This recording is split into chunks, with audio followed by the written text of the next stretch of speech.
Let's go into set number 2. I'm gonna get my timer started, 1 minute.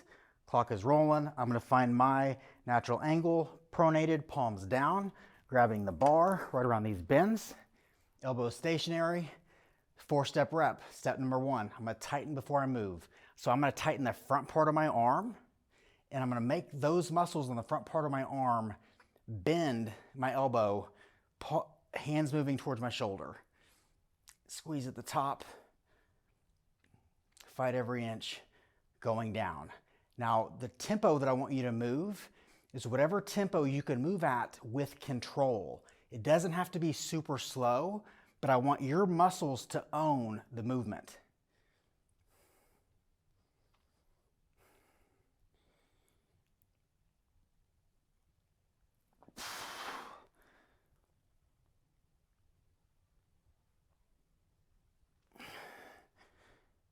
Switch it, palms under.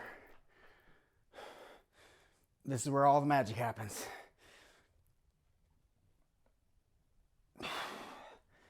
What's everybody doing at Crunch Fitness? They're doing this right here. Guess what? There's nothing happening at my bicep. Maybe a little bit, but not much. This is not making your arms bigger. This is why there's a good chance I'm bigger than you are. I'm gonna tighten before I move. I'm gonna make my biceps curl this bar toward my shoulder. And I'm gonna freaking maximally challenge my bicep the entire freaking time. Squeeze at the top, 10 seconds, 9, 8, 7, 6, 5, 4, 3, 2, 1. Fight every inch all the way to the starting position. There is no better feeling than a freaking bicep pump and a bicep burn. Rest. Grab some water. I want you to breathe in, breathe out, close your eyes. Don't scroll your phone. Stay focused.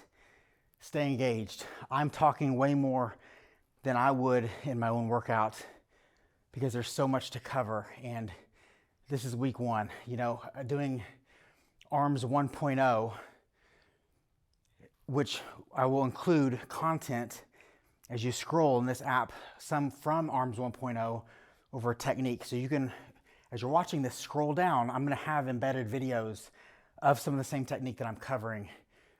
But I've learned how much there is that I have to talk about that people don't know, such as, what does it mean when you tighten a muscle before you move? I'll say these things because this is so innate with me that I know, and sometimes I forget that some of you guys, and very rightfully so, have no idea what I'm talking about. And you shouldn't know. There's no reason to know what I mean. I've got to get better at explaining these things. So on this exercise, you're tightening these muscles right through here before you move, and you're gonna make this front part of your arm tighten so hard or contract so hard that it's literally moving your hand. These things are learned. Studies show that it takes thousands of reps for your central nervous system to know how to send the signal from your brain to the muscle. It's just like shooting free throws if you play sports. You know, everything takes practice. Mind-muscle connections, all these things take practice. You can't do this one time and say, I don't feel it, this doesn't work, or I'm never gonna get it. You gotta stay with me, you gotta keep going, you gotta keep playing with these things. Let's go set number 3. Time rolling. We're gonna flip it this time. Let's go supinated first. Palms under, 30 seconds. Pause here, tighten before I move.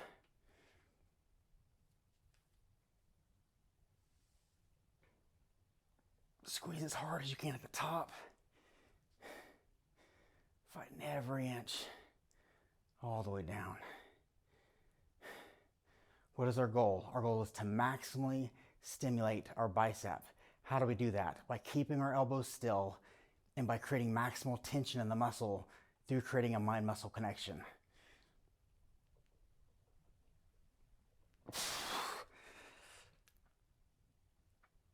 Definite burn, switching, hands over. This is gonna be fun.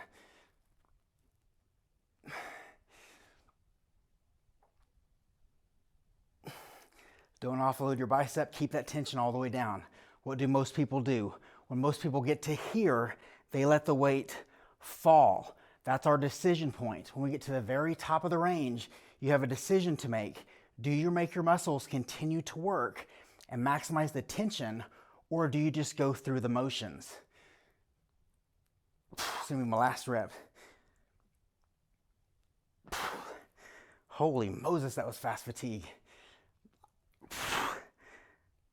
That's it. If it looked like I wasn't trying, I promise on everything on earth, I was trying to freaking bend my arm and I couldn't bend it. I definitely could have done what they do at crunch, and I could have done this. But I know that I'm gonna get less from my bicep when I do that, and I'm gonna get more from just tightening the muscle and squeezing through whatever range that I have.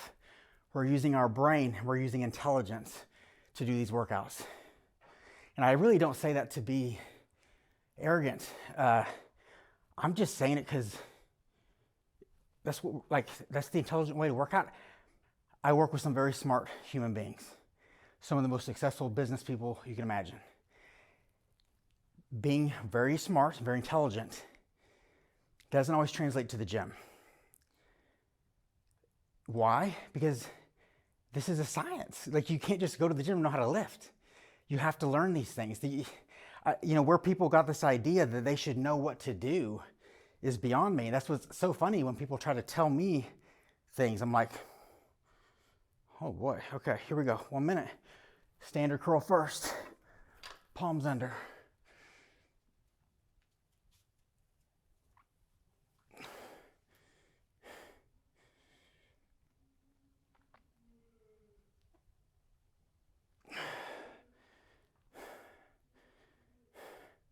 I want you to monitor your rep speed. I want you to crawl with me.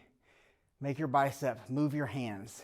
Think about moving in an arcing path. So my hands are moving forward. Now they're gonna move progressively upward. And now they're gonna move progressively backward. My hands moving toward my shoulder in this arc. I'm gonna squeeze here at the top. And then I'm gonna uncurl the weight in that same arc. Hands moving out, hands moving down, hands moving progressively back. That freaking sucks. Let's do it again. Just kidding, not gonna happen. I'm gonna flip around. It's gonna be interesting. 30 seconds.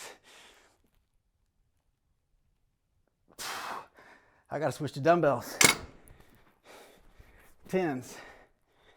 Okay, here's how you can do it with dumbbells. Flip your hands over. You can do the exact same grip pronated with dumbbells. If you don't have barbell, this is your alternative right here. I wasn't even planning on showing that. It just worked out because my muscles are almost at failure.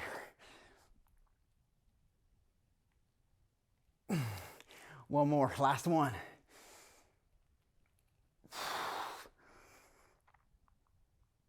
Don't move your elbows. Keep fighting for it. That's it.